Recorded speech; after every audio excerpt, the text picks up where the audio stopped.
Il est écrit dans le psaume Vayas Elohim et Arakia Vayavdel ben hamayim asher mitachat larakia ou ben hamayim asher me'al larakia Vayehi chen. C'est le pasuk. Maintenant, on doit se poser une question. Pourquoi il est écrit que Dieu a séparé l'eau en dessous de l'horizon et pas dit l'eau au-dessus? Qu'est-ce qui se passe maintenant? L'eau qui est en dessous, on le sépare de l'eau qui est en dessus. Bon, ça doit être le contraire. Ça, c'est une question. Et la deuxième question, c'est pourquoi maintenant, dans ce verset, il est écrit Vayas Elohim. C'est quoi ce nom-là, Vayas? Tout à l'heure, on avait Vayomer, Vayikra, Vayomer. Tout le temps, il y avait les noms qui disent qu'il a prononcé, il a dit, il a nommé. Et pourquoi maintenant il est écrit il a fait? C'est quoi Vayas? Quand on étudie, Baruch Hashem, les astrades d'existence, on sait qu'il y a le monde de l'action, ça s'appelle Asiya. Le monde du désir qui s'appelle Yetzira. Le monde de la création qui s'appelle Bria. Et le monde illuminé, Atzilut, qui s'appelle Atzilut. Et chaque fois que la Torah prononce un des verbes, qui est ou Asiya, action, ou Yetzira, désir, envie, ou Bria, création, ou Atzilut, illuminé, ça veut dire que maintenant, le Ari Kadosh explique qu'on doit expliquer le verset d'après le mot-clé. Comme je vous ai dit qu'il était écrit Vayomer Elokim Yeyor. La parole était avant la lumière. Et maintenant il dit Vayas Elokim et Arakia. Ça veut dire quoi? Il a créé l'horizon. Quel horizon? Puisque avant on avait dit que Dieu a fait des horizons, d'accord? Donc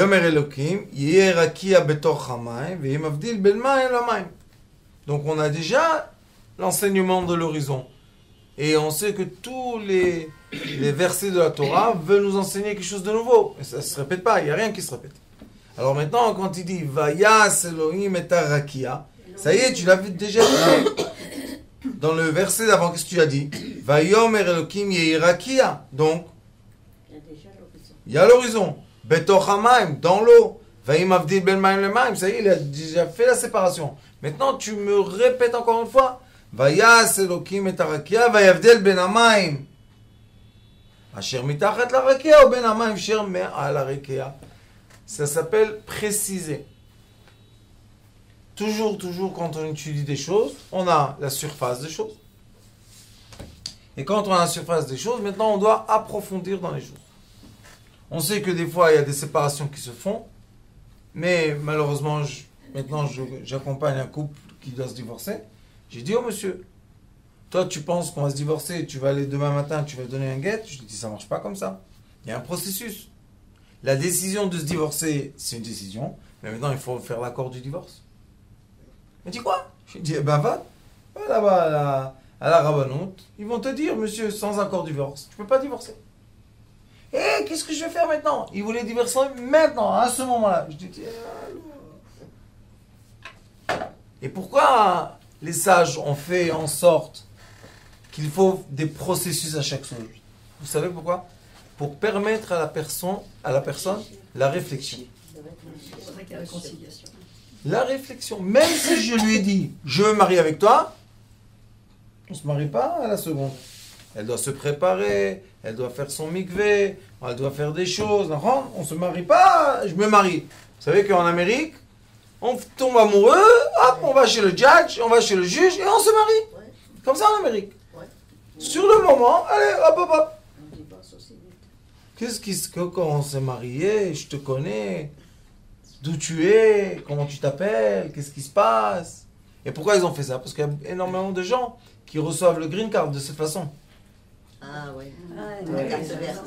Dès que tu es marié avec un Américain avec un passeport, tu peux recevoir la carte verte et après un moment, tu reçois aussi ton passeport. Mais c'est pas un mariage. C'est des mariages blancs. C'est du rien. Et même s'ils sont tombés amoureux, ils ont bu de la bière ensemble et ils sont tombés amoureux, ils ont vu des étincelles. Ça veut dire qu'on se marie.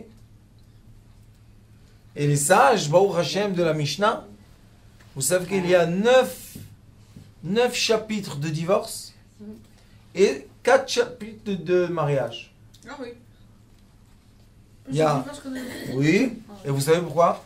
Parce que il faut savoir faire l'accord du mariage d'après le divorce. Pourtant, ça se fait avant le mariage. Oui, mais l'accord du mariage, il faut le faire d'après le divorce. Oui, On prépare l'accord par le divorce. Et même quand on fait l'actuba, l'acte du mariage, C'est déjà un divorce. c'est un acte de divorce. Oui, oui. Puisqu'on met le prix On en met le prix en bas. le prix en bas. Pas seulement les prix, il y a des conditions. Il y a des conditions. C'est un acte de divorce. Alors comment on fait? Je me suis marié pour me divorcer? Oui. Comment? Grave, qu'est-ce que c'est cette histoire-là que tu me racontes maintenant? Oui, ceux qui veulent tenir leur mariage à vie, c'est seulement ceux qui savent qu'il y a l'option du divorce. C'est pas que c'est une épée. C'est plus de l'avocat. Non. Le divorce est une partie du mariage. Oui, ça fait partie, mais bon. Pourquoi? Parce que l'homme doit faire attention. Tu reçois une princesse. Qu'est-ce que tu crois que la princesse est à toi? Non, non, non, non, non. Il y a des conditions d'avoir la princesse. Si tu ne veux pas les conditions, c'est pas la peine. La princesse, elle retourne au royaume chez le roi. Donc on a toujours la vision très élargie des choses. On prend une décision. Comme par exemple, quelqu'un il a une idée. Paf! Et maintenant, cette idée, il va en faire. Imaginez la première personne qui a inventé le moteur. Premier moteur mécanique, je crois que c'est Ford qui a fait le premier. Le premier moteur mécanique, quand il a compris comment ça va marcher, comment il va faire, comment il va... Après, il est rentré dans l'atelier. Il devait créer le premier moteur. Vous pensez que la première fois, c'est sorti comme ça et ça a marché et tout va bien? Pas du tout. On crée le premier et ça marche pas et on refait et on ajuste et on regarde et on commence et on comprend. La base de cette sagesse est écrite là dans ce psaume-là. Sachez que tout ce qui est général n'est pas fini. Quand est-ce qu'une chose est finie? Quand je vais préciser et je vais arriver au bout des choses pour comprendre les détails des détails des détails. Et quand je comprends la généralité et les détails, là j'ai compris l'ensemble. Ouais, c'est une base de vie. Donc Vous appelez au bout, la spontanéité N'est pas bien. n'est pas bien. On ne veut pas de spontanéité. Il n'y a que la spontanéité. Non, on ne veut pas. Parce que tous ceux qui sont spontanés, ils vont raconter ce qui se passe à la fin. Ils se cognent dans un mur. Oh, on n'a pas vu le mur. Comment tu peux le voir? Tu étais spontané. Chez nous, les choses sont regard général, décision, et après, on est obligé d'aller jusqu'à la fin des précisions. Je vais vous donner un exemple. Quand on fait un contrat, d'accord? On va voir la maison, on s'est dit oui, je vais acheter. Qu'est-ce qu'il doit écrire dans le contrat? Monsieur tel a voulu vendre, monsieur tel a voulu acheter, monsieur tel a vendu, monsieur tel a acheté. C'est fini, non? Combien? 4 phrases. Contrat de vente. Et combien de petites lettres? Et les gens, qu'est-ce qu'ils disent? Ah, ces avocats-là, ils veulent seulement l'argent, ils veulent tout arrêter. Oui, mais un jour, quand tu as un problème de la vente, qu'il n'a pas vraiment versé l'argent, et il a déjà fait dans le... Après, tu vas où? Tu vas chez l'avocat, tu commences toi à lire les petites lettres.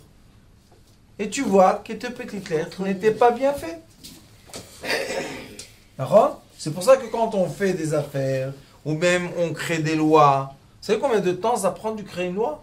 De l'écrire comme il faut, de la réfléchir, de la penser, de tout ce que c'est, et les détails, et comment ça va se passer.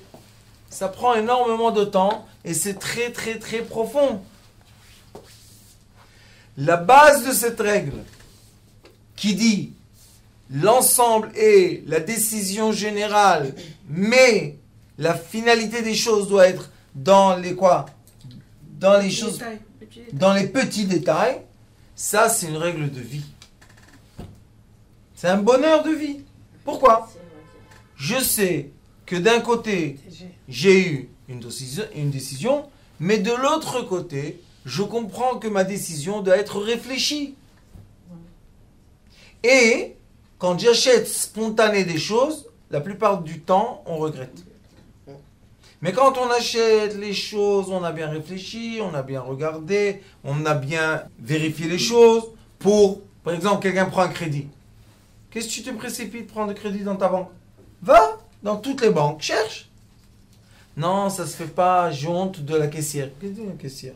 Tu vas payer, en Israël, vous savez, il y a des différences de banque, 150 000 shekels, 200 000 shekels.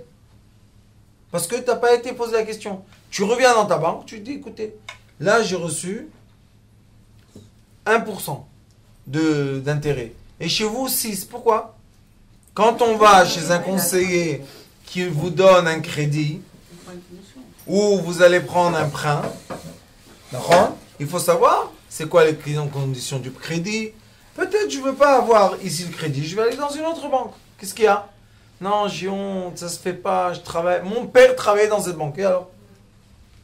Tu vas payer par an 14% des fois d'intérêt sur quoi? Sur un découvert. Vous savez, c'est combien? 14% par an? C'est énorme comme argent. Va faire tes choix, sois libre. Je ne peux pas être libre. Pourquoi tu n'es pas libre? Parce que tu ne te permets pas le détail. Et où se trouve la liberté? Dans les détails.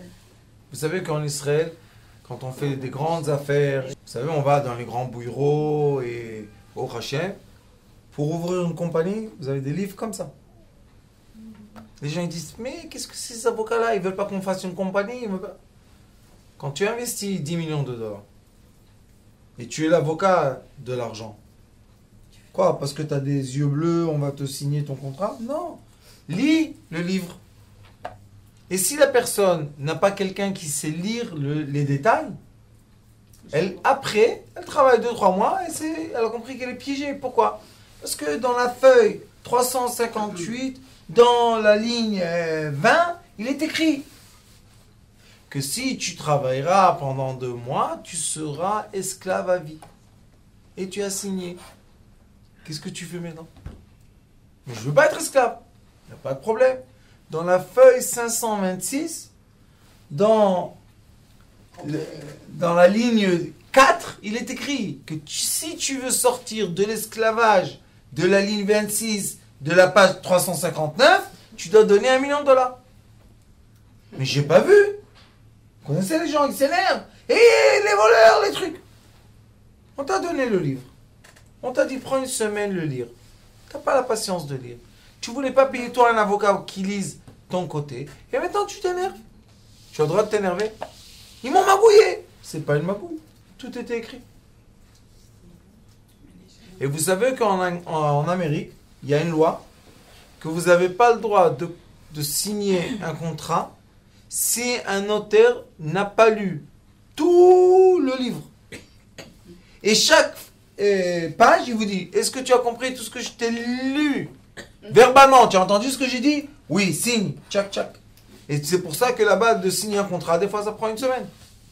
Mais qu'est-ce qu'il y a? On veut juste vendre un magasin. Avec la marchandise, sans la marchandise. Avec le truc, sans le truc. Tu as le tableau, tu n'as pas le tableau. Tu as les murs, tu n'as pas les murs. Tu as le... Et quand on étudie, ça s'appelle Rosh el Mishpat. C'est un extrait du Shulchan Aruch. Dans les lois bibliques, il y a la loi de la vie, la loi de tout ce qui est interdit et tout ce qui est permis, les lois de intimité et liens d'hommes et de femmes, comment se marier, comment se divorcer. Et il y a les lois juridiques. De quoi? Du tribunal. Si j'ai volé, si j'ai pas volé, si je suis rentré dans la route, si j'ai pris l'ascenseur, si j'ai pris la place. Vous savez combien de choses et petits détails. Et des fois, des gens ils s'énervent. Qu'est-ce que c'est cette Torah-là? Ils nous mettent dans les détails. Ah oui. Mais si tu sais pas lire les détails, qu'est-ce que tu fais? Tu vas signer un contrat qui est faux. Maintenant, j'ai aidé quelqu'un avec devant une banque de nettoyer une dette parce qu'ils ont gonflé la dette 3 fois plus. J'étais chez l'avocat, et je lui ai dit à l'avocat, mais je veux que tu effaces toutes les interdictions de sortir du pays, vous savez, toutes les choses là. Il m'a dit oui. J'ai dit, tu te rappelles? Oui. On est sorti dehors. Et comme nous, on est rabbin, on a l'habitude, patiente. Et lui a dit, signe. J'ai dit à mon monsieur, je lui ai dit, signe pas, qu'est-ce qu'il y a? Il va crier, mais qui crie? Ah, waouh, les chiens aussi crient. On a pris le contrat, et qu'est-ce qu'il y avait écrit là-bas? Que les conditions ne sont pas éliminées. Ah, bah dis donc. Mais c'était en toute petite lettre. C'était dans la 3e page. Et dans la première page, il y avait les conditions que lui voulait, mais après, il y avait sa condition. Je lui ai dit, on va lire jusqu'à la fin. Oui, mais Rav, ça y est, je veux me débarrasser. Je lui ai dit, tu vas pas te débarrasser, tu vas rentrer dans un problème encore plus grand. Il me dit, pourquoi? Je lui ai dit, parce que tu dois travailler à l'étranger pour emmener de l'argent pour payer tes dettes. Tu es coincé. Donc, ni comme tu as avoué, tu as signé un contrat, tu as avoué de la dette, ça commence à être pénal, ça commence à être juridique. On a attendu. Il m'a dit, quand est-ce qu'on parle avec eux? Je lui ai dit, la semaine prochaine. Il m'a dit, mais ils ont dit que maintenant. Je lui ai dit, ah, ça c'est le piège. Et l'élève du Haré Kadosh, s'appelle Rabbi Chaim Vital, a dit 2 choses intéressantes. Tout intéressant, mais 2 choses importantes pour la vie.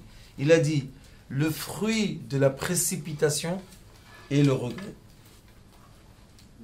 Le fruit de la précipitation et le regret. C'est beau, oui, c'est vrai ça. Et le fruit de l'attente et la bénédiction. Il ne faut jamais se précipiter. Qu'est-ce qu'il y a? Vous savez que dans les affaires, beaucoup de fois, les gens, surtout ceux qui ont fait leur alia, ils sont venus avec de l'argent, les pauvres. Et les gens ici, ils viennent. Eux, ils pensaient que c'était des renards en France. Maintenant, ils ont trouvé ici les loups. Et les gens leur disent, il y a une affaire, il y a un truc, viens vite, il y a un terrain, on va faire, on va monter, on va... Et eux, ils disent, on est en terre de saints, tout le monde ici est saint, sacré. Sacré malin, pas sacré, sacré. Et il y a des gens ici qui ont tout perdu. Moi, je leur dis, tu emmènes de l'argent, oui. Tu fermes dans la banque, 2 ans, fermé. Il me dit pourquoi?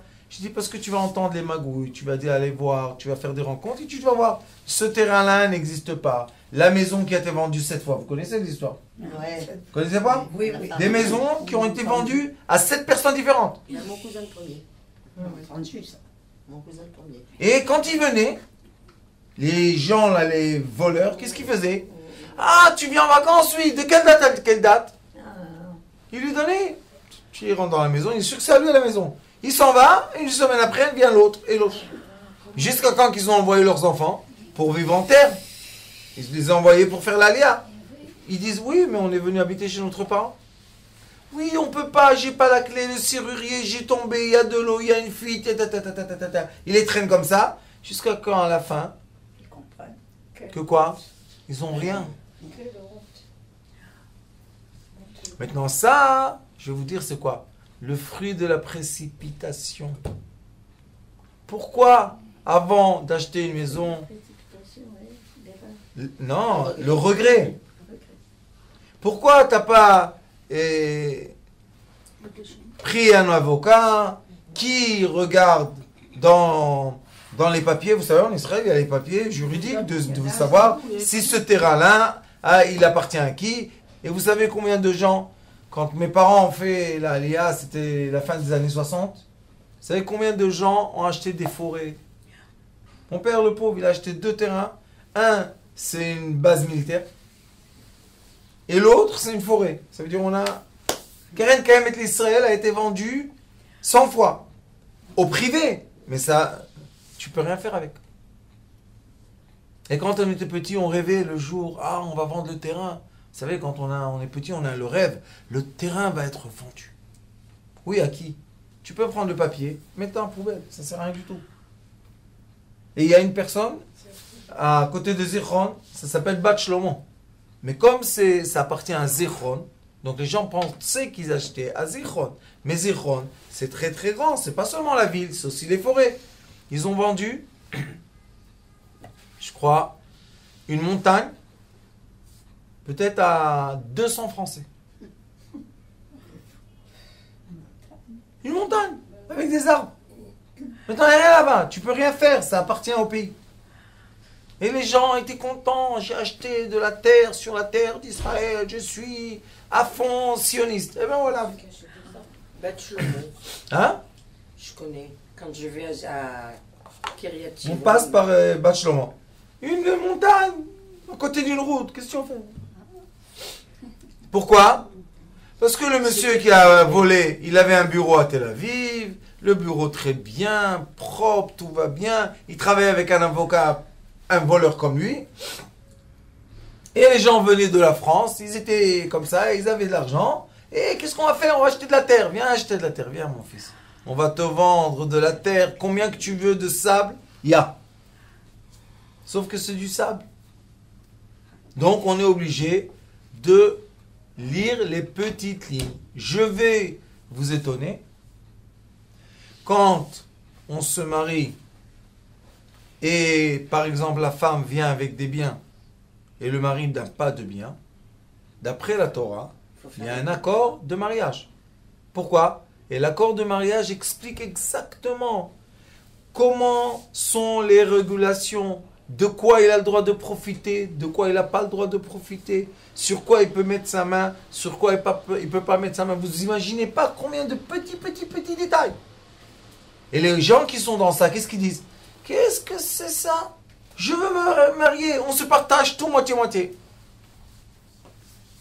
Elle a des enfants. Les enfants sont héritiers de premier degré. Donc il n'y a pas moitié-moitié. Et combien de gens se sont mariés comme ça, se retrouvés à la fin de leur vie sans rien, dépouillés de tout. Pourquoi? Ils n'ont pas lu les petites lignes. Maintenant, quand on parle de l'existence entière, nous avons un livre très très très intéressant qui s'appelle Sefer Yetzira, le livre du premier homme. Et dans le Sefer Yetzira, il y a là-bas des tableaux d'énergie parallèle qui commencent et débutent des lumières de l'infini, qui s'appelle Olam, qui traversent par l'univers et qui arrivent jusqu'à la précision de l'atome. Vous imaginez un peu? Un livre, on a fait publier avec Sitrei Chaim en hébreu, peut-être ça va être en français bientôt, mais tous les tableaux, il y a des dizaines de tableaux de parallèles qui vous disent, sache que cette partie dans l'atome correspond à cette partie, à cette partie, à cette partie, à cette partie. Ça va dans les étoiles, dans les lumières, dans les lettres, dans les sphères, dans tout ce que vous voulez.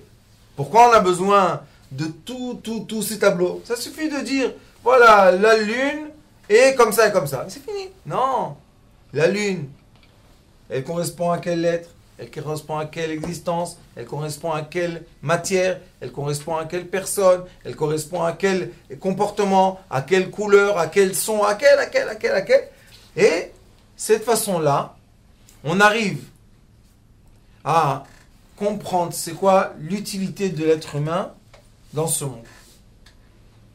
Pourquoi l'être humain existe? Et le but de tout cet enseignement de la Torah, c'est mettre l'être humain en valeur. Moins je sais, moins je vaux. D'accord? Moins j'ai de connaissances, je vends pas cher. Plus j'ai de la connaissance, je vaux plus cher. D'accord? Comprenez que la sagesse et le prix montent ensemble. D'accord? Si j'ai une bague maintenant, je prends la bague dans ma main et je vous dis, voilà, mesdames, regardez la bague, vous regardez. Je dis aux enchères, combien vous voulez cette bague? 10 shekels, 100 shekels, 1000 shekels, 200, 3000 shekels. Très bien. Quand je reprends la bague dans mes mains, je vous dis, cette bague-là a été créée est créé il y a 500 ans. Le diamant a passé un certificat qui vaut 15 000 $. Elle a été faite à la main pour un roi. Maintenant, je commence les enchères. Elle commence à comment? À 3000. Si c'est à 3 000, Beaucoup plus. beaucoup plus. Ça commence à 100 000. Bien sûr. Ça peut monter à 1 million. Bien sûr, elle a plus que de la valeur. Pourquoi elle a de la valeur? Parce qu'il y a de la connaissance. Je sais qu'est-ce qu'il y a dans cette bague. La même chose notre Torah. Regardez. Une lettre bête. Regardez. 5 livres. Ces 5 livres-là ont été traduits en millions de livres. Les millions de livres ont reçu des traductions de millions de livres. Encore de nos jours, malgré toute la technologie, la bibliothèque hébraïque juive est la plus grande sur terre. Vous savez, il y a des... Je ne sais pas vous dire, mais il y a des dizaines de millions de livres aujourd'hui qui parlent de ça. Comment c'est possible? Ça a commencé par une lettre, bête. Un point dans la lettre. Ça, il est écrit dans le Ari Kadosh. Le point est inclus de 10 astrades. Les 10 astrades sont inclus de points, qui est inclus de 10. Il dit jusqu'à l'infini des temps, ça va se multiplier. Donc quand on étudie une sagesse tellement profonde, on comprend qu'on peut en sortir des règles qui nous permettent la vie du quotidien. Quelle vie du quotidien? Équilibrée. Il écrit ici, Vayas Elohim, Dieu a fait. Donc on est en train de parler du monde le plus inférieur. Et jusque-là, on était dans les mondes supérieurs. Vous savez quel psaume? Le 7e. C'est quoi le 7e? Shabbat. Shabbat.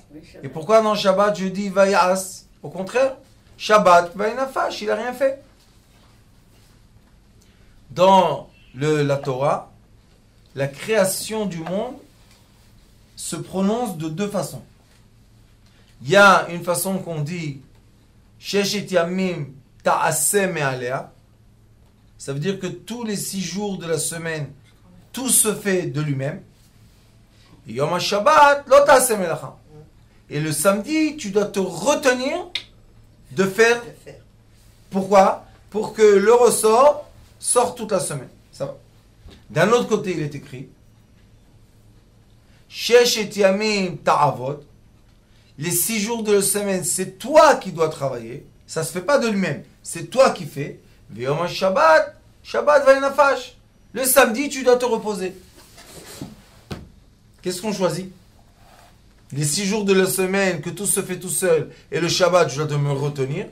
Ou bien, les 6 jours de la semaine, je travaille, et le 5 jours, je dois me reposer. C'est un peu contradictoire, non? Ce n'est pas. Pourquoi? La règle est là. Vayas Elohim et harakia. Vayavdel ben hamayim asher mitachat l'harakia ou ben hamayim asher me'al harakia. On a maintenant le miroir. Vous connaissez les jeux d'enfants avec les miroirs? Maintenant, il était dit comme ça. Tout ce qui se passe dans le monde inférieur se passe dans le monde supérieur. Et tout ce qui se passe dans le monde supérieur se passe dans le monde inférieur. Maintenant, tout va être expliqué. Pourquoi? Parce que quand j'aime quelqu'un et je lis le contrat, il est positif ou négatif? Positif. Mais quand je l'aime plus, je lis le même contrat, qu'est-ce qu'il est? Négatif. Règle de vie. Tout a 2 phases. Tout. L'être humain a la face, qui est le sourire, les yeux, tout. Et il a... Qui est l'être humain? Les deux. Maintenant, la question est, comment tu le rends tout? Est-ce que tu le tournes vers face à face ou tu le tournes contre toi? Très simple. C'est pour ça que Pharaon, Dieu dit, moi, j'ai endurci son cœur. Moi, pas vous, moi. Et mon cher Rabbeinu, moi, je lui ai donné la sagesse. Donc, le miroir. D'accord? Et ce miroir-là nous permet une intelligence ou un savoir qui est... Il y a des gens qui n'aiment pas savoir ça, mais ils doivent savoir que c'est la vie. Tout a deux faces. L'être humain méchant n'existe pas. Et l'être humain gentil n'existe pas non plus. On est tous deux faces, tout le temps. Tout le temps. Qu'est-ce qu'on nous dit, qu'est-ce qu'on entend, qu'est-ce qu'on voit, qu'est-ce qu'on mange, ça nous retourne, c'est tout. Des fois on est face à face avec toi, des fois on est dos à dos. Qu'est-ce qu'on peut faire? Quand on est dos à dos, il faut savoir qu'on peut être face à face. Ça ne veut dire pas qu'on doit se séparer. Ça veut dire qu'on doit tourner les faces pour s'unir. Qu'est-ce qui est écrit ici? Vayavdel. Ben, il a fait la séparation entre l'eau inférieure et l'eau supérieure. À quoi? À un horizon. C'est quoi l'horizon, vous savez? C'est un trait. Rakia, c'est un trait. Ce qu'il y a au-delà du trait, ce qu'il y a en bas du trait, regardez. Quand je fais ça, ça c'est en haut, non? J'ai tourné, hop, il est en bas. Quand il est en haut, c'est le même quand il est en bas? Non.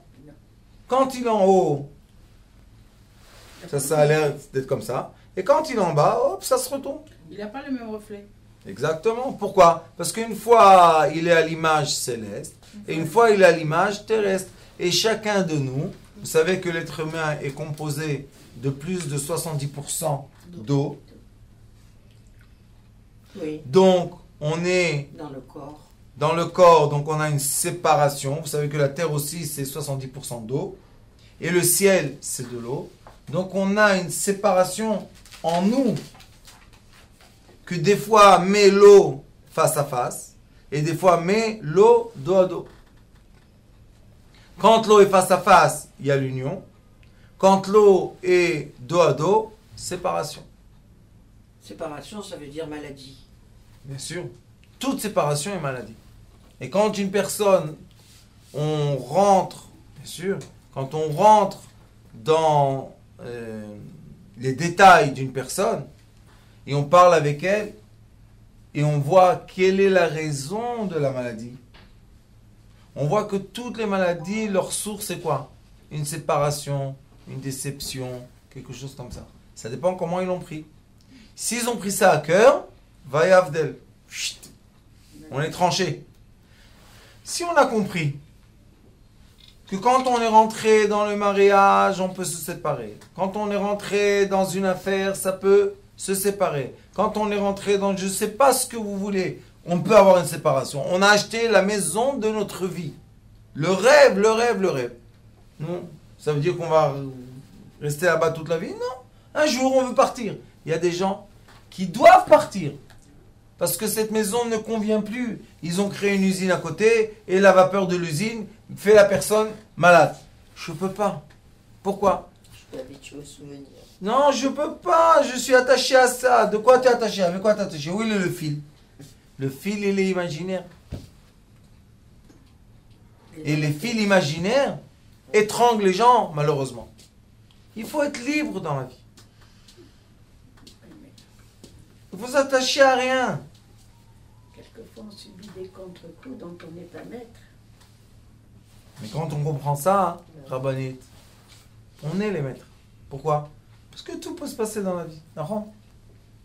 Quand on regarde la vie et on passe un certain âge, on comprend que quand on est tombé amoureux, on n'avait pas compris qu'il y avait les enfants. Quand les tout petits sont nés, on était très contents. C'était les couches, le biberon, tout ça. Quand ils ont grandi, les complications, ils sont pas toujours en phase avec nous, c'est pas toujours la même. Après, ils se marient, pas toujours comme on veut. Des fois, ça va à droite. Et après qu'ils se sont mariés, ils ont des petits-enfants. Donc, nous, on devient grands-parents. C'est pas la même chose d'aimer un petit-fils comme aimer un fils. Ah, non. Et un jour, tout le monde quitte la maison. Non, On se retrouve tout deux. seul. On Hein? s'organise. On s'organise. Et malheureusement, des fois, un des deux doit partir avant. C'est pas non plus très agréable. Qui nous a préparé à ça? Personne. Sauf si on aurait étudié. Si on aurait étudié, on se serait préparé. Et quand on est préparé, qu'est-ce qu'on fait? On peut réagir à ce qui se passe maintenant. On a le libre arbitre de quoi? D'avoir la réflexion et l'action. Mais quand je ne sais pas, j'ai ni le libre arbitre, donc ma réflexion est un instinct de survie, l'action sera un désastre. Un désastre. Pas réfléchi. Les gens peuvent tourner leurs mains et faire du mal à la personne la plus proche qu'ils ont à côté d'eux. Pourquoi? Pourquoi? Parce qu'il n'y a pas le temps, il n'y a pas le matoun, il n'y a pas l'attente. Et la préparation, c'est l'enseignement. Prendre son temps pour étudier, pour comprendre, pour réfléchir. Madame était prof, professeur. Quand on est institutrice, qu'est-ce qu'on fait? On voit que l'enfant, pour vraiment être capable de l'influencer, on est obligé de passer avec lui un processus. Ce processus prend un temps. L'éducation d'un enfant, on a tous, on est dans l'éducation. Un enfant, quand il est tout petit, c'est facile. Touche pas. Hop. Dis-lui avant temps, touche pas. Qu'est-ce que touche pas? Qu'est-ce que tu as dit là? Papy, va dormir, hein, ça va, tu nous as saoulés. Les gens, ils parlent comme ça. À qui tu parles comme ça? À ton père? Quand j'avais 20 ans, c'est une autorité. À 13 ans, c'est pas la même chose. Quand il va grandir, c'est pas la même chose. Moi, j'aurai pas les mêmes forces. Moi, je dis à mes enfants, je leur dis, vous savez, vous avez choisi un père vieux. Vous avez choisi. Je vous dis à l'avance, je suis plus faible que vous, plus bête que vous, et tout ce que vous voulez. Mais j'ai l'expérience de vie. Maintenant, faites ce que vous voulez avec. Si on arrive à chaque âge parler le langage de l'âge, on peut les connecter à l'arbre de vie. Mais si on pense à 60 ans de parler comme un père de 25 ans, moi je veux te faire ça et ça, t'as 60 ans, t'as eu 4 infarctus du cœur, qu'est-ce que tu vas lui faire? Rends ou pas? Alors on est déçu. Ah, j'ai plus les forces. Je fais plus ce que je pouvais faire avant. Ça, c'est le mensonge du monde moderne. On nous met des films et on nous montre des gens maquillés en gens âgés qui ont la force de courir comme un jeune homme. Et on regarde, on dit, super, hein, ils font 4 heures de jour de gym. Elle a 80 ans. Qu'est-ce qu'ils font eux? Ils font 4 heures de...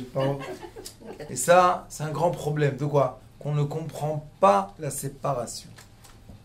Si on aurait compris la séparation, on aurait compris les forces d'union. Et quand on sait que la vie, c'est tout le temps des forces unies qui doivent se séparer pour se réunir encore une fois, et même dans chaque couple, on a ça. Il y a des moments qu'on est très très unis, il y a des moments qu'on a besoin de se séparer. Pourquoi? Pourquoi? Pour languir et pour revouloir s'unir. Mais la prochaine fois que tu vas être dans l'union, tu ne seras pas dans le même étage. D'accord? Chaque fois, je prends ma femme, on va au désert. Je lui dis, tu me veux, moi, celui-là? Celui-là, tu veux? Malade, vieux, tout ce que vous voulez, bête. Tu veux? Elle dit, surtout bête. Je lui dis, tu as le libre arbitre, on est dans le désert. On peut choisir de ne pas continuer. Et si on choisit de continuer, on choisit de continuer avec celui-là et avec celle-là. Pas, je m'en rappelle comment tu étais, quand on faisait, ta. C'est pas l'union, ça, c'est la séparation toujours. Mais l'union, c'est aujourd'hui, à cette heure-ci, moment présent. À chaque âge, il y a des... Voilà. À chaque âge, il y a une union différente. Exactement, mais pour avoir le fruit de la bénédiction de l'union, il faut être capable d'avoir l'attente. Je sais que maintenant, on n'est plus dans le même rythme. On ne mange pas la même chose, ni les mêmes quantités, ni aux mêmes heures. Maintenant, on fait attention à l'huile. Avant, quand tu étais jeune, je te mettais de l'huile dans la salade. Et maintenant, non. Ah, tu aimes plus ma salade? Toujours tu aimais mes salades. J'aime tes salades. Et ça fait du mal l'huile. Alors, qu'est-ce qu'on fait? D'accord? Et ça, c'est l'enseignement de ce psaume qui est très important. Vaïas, dans le monde de l'action, Et Tarakia, il a fait La séparation. la séparation, qui va faire quoi? Qui va faire la séparation et la différence entre l'eau Le miroir. inférieure et l'eau supérieure. Vaïe, on va recompter. 25, avec le Chav c'est 45, avec un Out c'est 95, et avec un 6, 101. Vous savez c'est quoi 101? 101, c'est Michael. C'est le L'ange. l'ange. Quel ange? qui protège. Qui nous protège ici dans ce monde. C'est pour ça qu'il est la fin du passouk est quoi? Vayehi chen. Vous êtes protégés par les anges. Et les anges existent dans ce monde au reflet du monde céleste. Baruch Adonai Leolam. Amen. Amen et amen.